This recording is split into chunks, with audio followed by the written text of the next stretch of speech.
Olá pessoal, mais uma vez nos encontrando. Meu nome é Lívia Pele Palumbo e eu estou aqui para a gente conversar mais um pouquinho sobre ética. Lembrando da nossa aula anterior que nós vimos a importância da atividade da advocacia e os requisitos para inscrição, a aula de hoje vai tratar o finalzinho da questão da inscrição, ou seja, as intercorrências que podem acontecer depois da inscrição definitiva nos quadros da OAB. E também nós vamos tratar sobre a sociedade de advogados.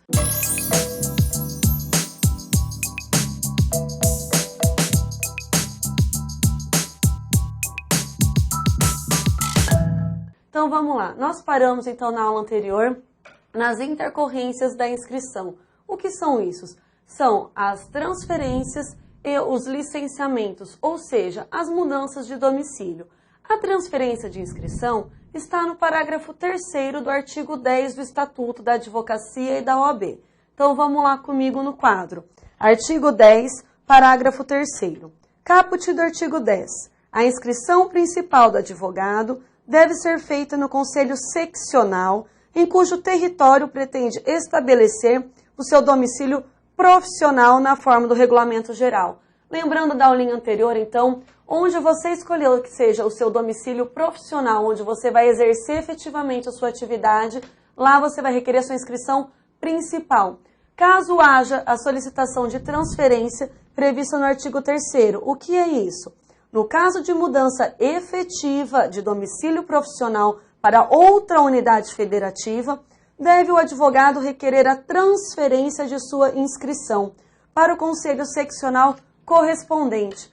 Pessoal, lembrando, olhem aqui para mim, se você tem o seu domicílio profissional e você atua em causas em outra unidade federativa, tudo bem, você não necessariamente precisa pedir sua transferência. Lembrando que após a sexta causa em outra unidade federativa e você mantendo o seu domicílio profissional, a partir dessa sexta você vai pedir então a inscrição suplementar, lembrando da aulinha passada. E aqui o que é? É diferente, não tem nada a ver com a suplementar. É a transferência do seu domicílio, da sua inscrição principal, quando você altera o seu domicílio de efetivo exercício da maior parte da sua atuação. E vamos lá então, qual é a situação do licenciamento? O licenciamento está previsto no artigo 12, vamos olhar lá comigo. O licenciamento será deferido da inscrição quando profissional. Assim o requerer por motivo justificado. Lembrando, pessoal, sempre nós temos que justificar na nossa atuação na advocacia e lembrando o artigo 93, inciso 9 da Constituição Federal, todas as decisões, solicitações, requerimentos devem ser motivados e aqui não é diferente. Então, o advogado que requerer o licenciamento da sua inscrição deve justificá-lo. Inciso 2. Passar a exercer em caráter temporário atividade incompatível com o exercício da advocacia. Pessoal, faz um favor para mim no seu código, no inciso 2. Sublinhem a expressão em caráter temporário. Por quê? Somente em caráter temporário será deferido o licenciamento.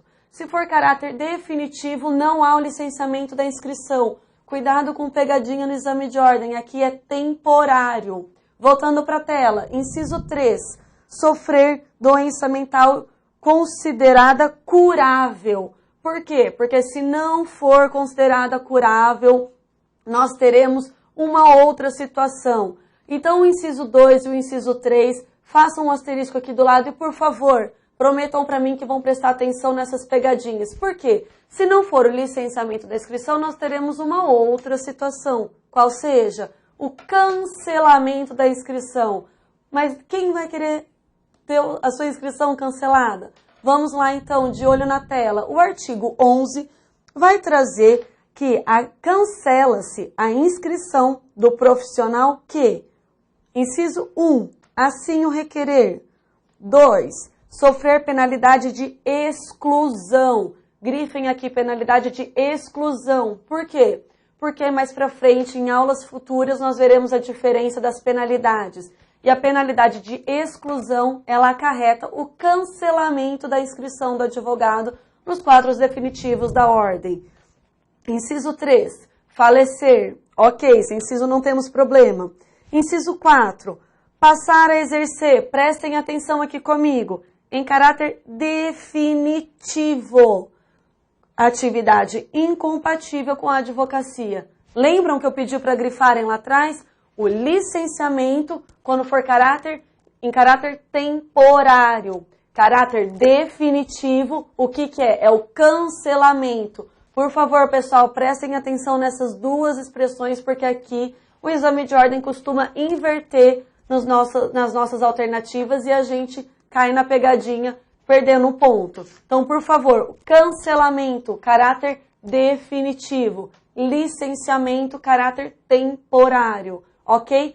Cancelamento, começa com a letrinha C, caráter definitivo. C e D, vamos lembrar do CD, caráter definitivo. Cancelamento, ok? Ok. Seguindo, então, que o cancelamento também, o inciso 5, será cancelada a inscrição do profissional que perder qualquer um dos requisitos necessários para a inscrição. Lembram, pessoal, a gente viu os 8 requisitos previstos no artigo que tratam da inscrição definitiva do advogado. Os 8 incisos, eles vão trazer os requisitos que a gente precisa. Caso o advogado perca um desses requisitos, a sua inscrição ela é cancelada. Qual que é o requisito mais importante que a gente vê aqui, lembrando da aula passada? A questão da idoneidade moral. A declaração de inidoneidade moral pode ser apresentada por qualquer pessoa. Então, o advogado deve manter a sua idoneidade moral quando da inscrição no quadro da ordem e também na sua permanência, no seu dia a dia, no seu cotidiano do exercício da advocacia. E depois, se acontecer o cancelamento, o que acontece? É possível que o advogado que teve a sua inscrição cancelada solicite, faça um novo pedido de inscrição. Mas atenção aqui, pessoal, não é um simples pedido. Ele precisa fazer prova do cumprimento de alguns requisitos do artigo 8º. Vamos anotar, então, novo pedido de inscrição, ele requer a comprovação de alguns requisitos do artigo 8º. Quais sejam? 1. Capacidade civil. Não pode ter havido perda de capacidade civil do advogado. Inciso 5º. Não exercer atividade incompatível com a advocacia. Lembram? A advocacia não pode ser exercida juntamente à atividade mercantil.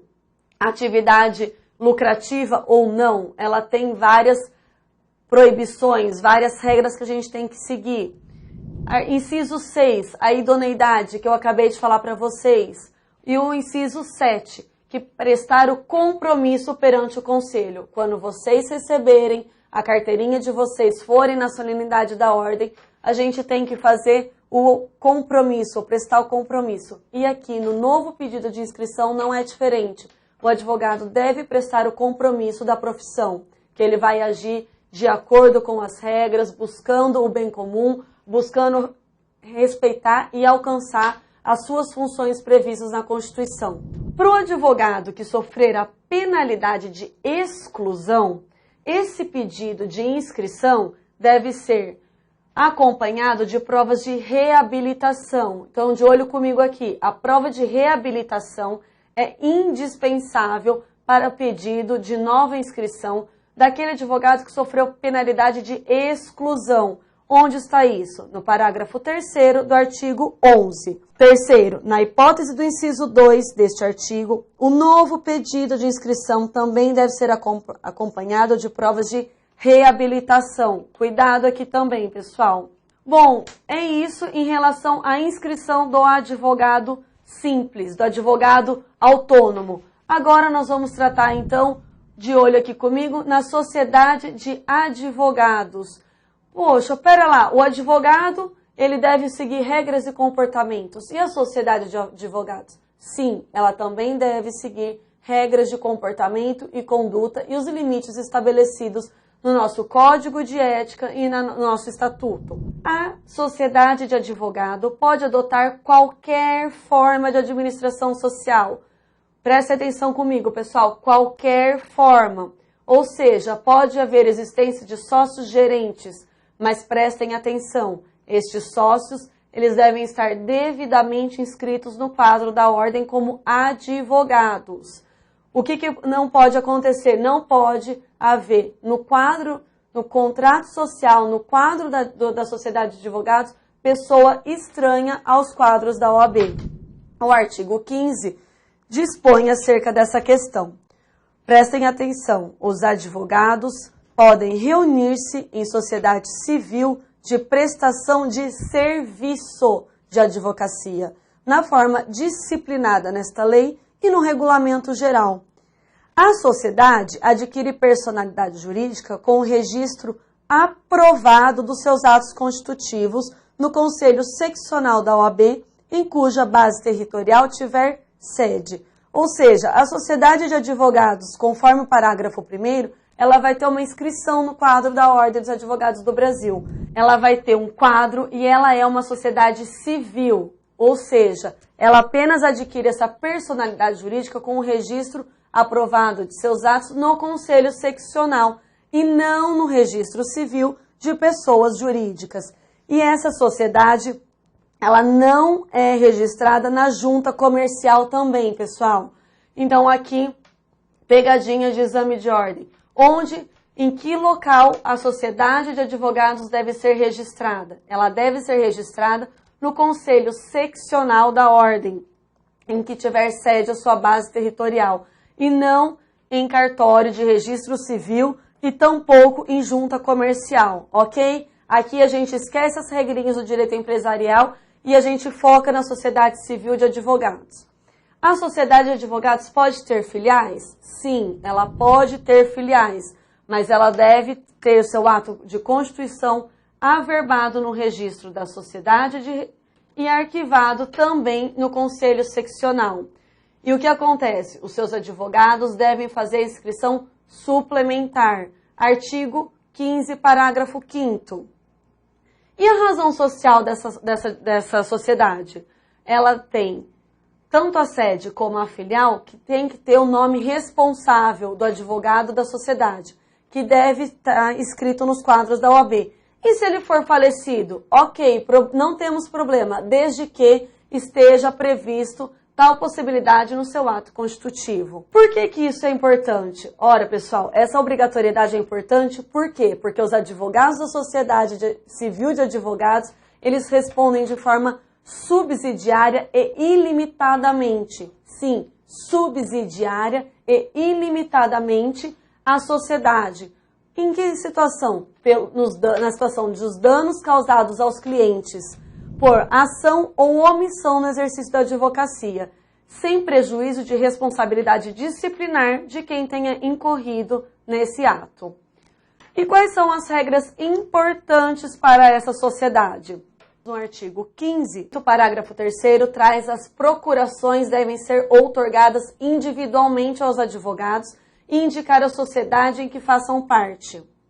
Já o parágrafo 4º vai trazer que nenhum advogado pode entregar mais de uma sociedade de advogados com sede ou filial na mesma área territorial do respectivo conselho seccional. O parágrafo 6º vai trazer uma questão muito importante. Os advogados de uma mesma sociedade profissional não podem ingressar, representar em juízo clientes de interesses opostos. E outra questão muito importante, o cancelamento do sócio deve gerar alteração no seu contrato social, ou seja, esse sócio cancelado, que tem a sua inscrição cancelada, deve ser retirado do contrato social da sociedade. Nossa, mas tem muita coisa para a gente ver ainda de sociedade de advogados, principalmente os seus limites de atuação e a diferença da sociedade de fato. O que eu convido vocês, então, para a próxima aula, para a gente tratar ainda também sobre o advogado empregado, questão muito importante e pouco vista na prática. Espero que vocês tenham gostado, compartilhem com seus amigos e nos encontremos na próxima aula. Até mais, obrigada.